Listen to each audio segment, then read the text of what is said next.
Hey friends, welcome back to our channel MCB sports. तो आज के ভিডিওতে আমরা আলোচনা করব মোহনবাগানে ট্রান্সফার উইন্ডোতে লাস্ট উইকে যে আপডেটগুলো পাওয়া যাচ্ছে, যে তিনটে প্লেয়ারকে নিয়ে, সেই তিনটে প্লেয়ারকে নিয়ে আজকে আলোচনা করে নেব।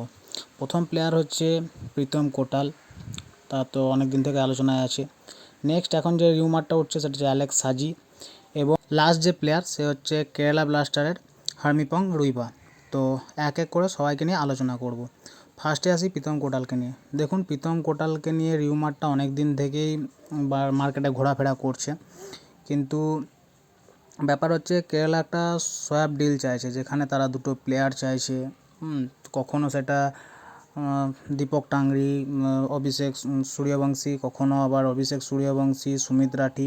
বাট মোহনবাগান কিন্তু এই দুই প্লেয়ারকে বা দুটো প্লেয়ার দিয়ে এই প্রীতম কোটালের মতো মানে একটু বয়স বেশি ডিফেন্ডারকে আনতে চাইছে না। তারা চাইছে যাতে ব্যাপারটা কোনো রকম ট্রান্সফার ফ্রি ক্লোজের মাধ্যম দিয়েই পেরিয়ে যায়।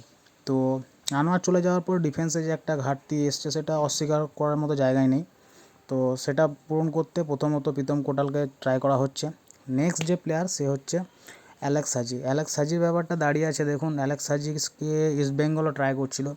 অ্যালেক্স সাজি এক টাইম শোনা যাচ্ছিল সে পিএসসিতে মুভ করবে, বাট সে পিএসসিতে মুভ করতে পারছে না। তার কারণ হায়দ্রাবাদ টলমলো অবস্থার মধ্যে চললেও কিন্তু হায়দ্রাবাদ এই অ্যালেক্স সাজি আরও কিছু প্লেয়ারদের মাইনে এবং গেম টাইম প্রপারলিভাবে দিয়েছে।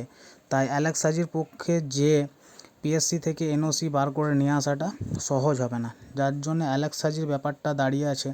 যতক্ষণ না মোহনবাগানের কোনো বড় ট্রান্সফার ফি যেটা ধার্য করবে সেটা দিয়ে যদি হায়দ্রাবাদ এফসি রাজি থাকে, তবে অ্যালেক্স সাজিকে পাওয়া যাবে। তৃতীয় যে প্লেয়ার হচ্ছে সে হচ্ছে কেরালা ব্লাস্টারের হার্মিপং রুইবা। হার্মিপং রুইবার ক্ষেত্রে দেখুন, হার্মিপং রুইবা আগের সিজনেও যখন আনোয়ার আলী মোহনবাগানে সই করলো, তখনও কিন্তু হার্মিপং রুইবার একটা ডিমান্ড কিন্তু ক্লাব করেছিল। তখনও কিন্তু হার্মিপং রুইবা জানতো যে ব্যাকআপেই তাকে নেওয়া হচ্ছে, তবু কিন্তু হার্মিপং রুইবা আগের সিজন মোহনবাগানে খেলবার জন্য রাজি হয়েছিল। তো সেই হার্মিপং রুইবার সঙ্গে এখনও কেরালা ব্লাস্টারের কিন্তু একটা চুক্তি আছে, এবং নতুন যে কোচ তার যে স্ট্র্যাটেজি সেখানে কিন্তু প্রীতম কোটাল ফিট না করলেও হার্মিপং রুইবা কিন্তু খুব ভালোভাবে ফিট করে যাচ্ছে। যার জন্য হার্মিপং রুইবাকে কেরালা ব্লাস্টার ছাড়বে কিনা জানি না, তবে মোটা অঙ্কে ট্রান্সফার ফি পেলে হয়তো হার্মিপং রুইবাকে ছেড়েও দিতে পারে। আর হার্মিপং রুইবার ক্ষেত্রে কিন্তু মোহনবাগান সোয়াপ ডিলে যেতে রাজি আছে। যেটুকু খবর আমরা পাচ্ছি সেখানে এটুকু বলা হচ্ছে যে হার্মিপং রুইবাকে পেলে মোহনবাগান তাদের হয়তো দুটো প্লেয়ার না ছাড়লেও একটা প্লেয়ার প্লাস কিছু টাকার মাধ্যম দিয়ে হার্মিপং রুইবাকে তারা দলে নিতে আগ্রহী আছে। এখন একটা বিষয় আসবে যে প্রীতমের ক্ষেত্রে সোয়াপ ডিল করলো না, কিন্তু এই হার্মিপং রুইবার ক্ষেত্রে কেন করলো? দেখুন, অ্যালেক্স সাজি তার বয়স হচ্ছে 24 বছর। সে ক্লাবকে অনেকটা লং টার্ম সার্ভিস দিতে পারবে প্রথমত, তার জন্য তার পেছনে মোটা অঙ্ক খরচা করে লাভ আছে। দ্বিতীয় যে প্লেয়ার সে হচ্ছে হার্মিপং রুইবা। হার্মিপং রুইবার বয়সটা হচ্ছে 23 বছর।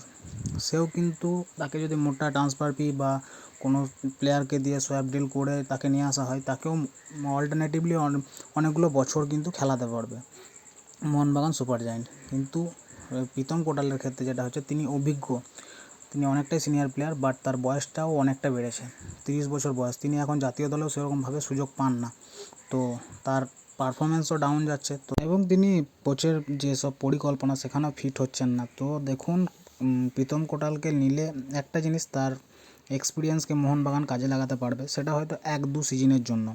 বাট সেই জায়গায় যদি তারা একই ডিলের মাধ্যমে তারা যদি একটা ইয়াং ডিফেন্ডার পায়, তাকে মোহনবাগান সুপার জায়েন্ট তার কাছ থেকে কম করে 5 থেকে 6 বছরের একটা সার্ভিস কিন্তু পাবে।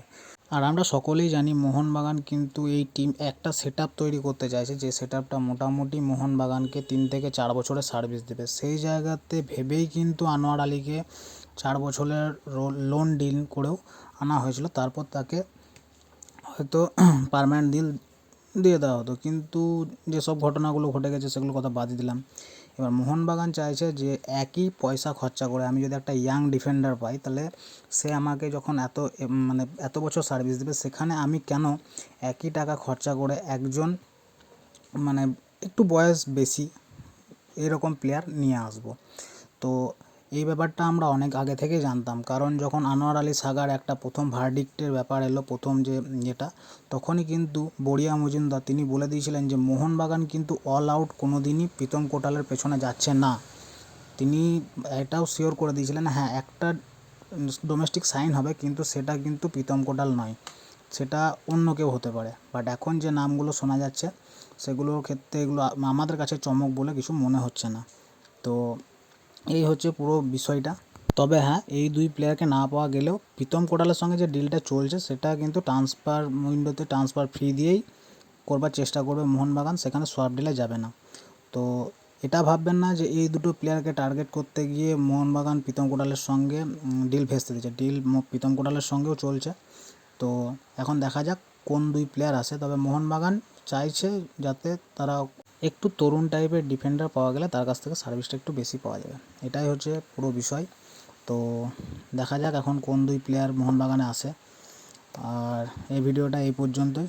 যদি ভিডিওটা ভালো লেগে থাকে তো ভিডিওটা অবশ্যই লাইক করে দেবেন, শেয়ার করে দেবেন, এবং চ্যানেলে যদি নতুন হয়ে থাকেন তাহলে চ্যানেলটা অবশ্যই সাবস্ক্রাইব করে দেবেন।